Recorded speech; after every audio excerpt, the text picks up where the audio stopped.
A frightening and bizarre medical emergency for a man in Oklahoma. He stretched and popped his neck, something plenty of us do all the time.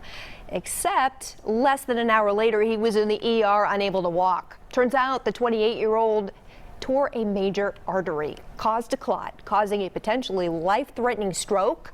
He'll likely always have consequences from the stroke, but he is going to be okay. And if you want to pop your neck, doctors say do it by tilting your head side to side. Don't twist it, because when you do, there's a risk of tearing that blood vessel.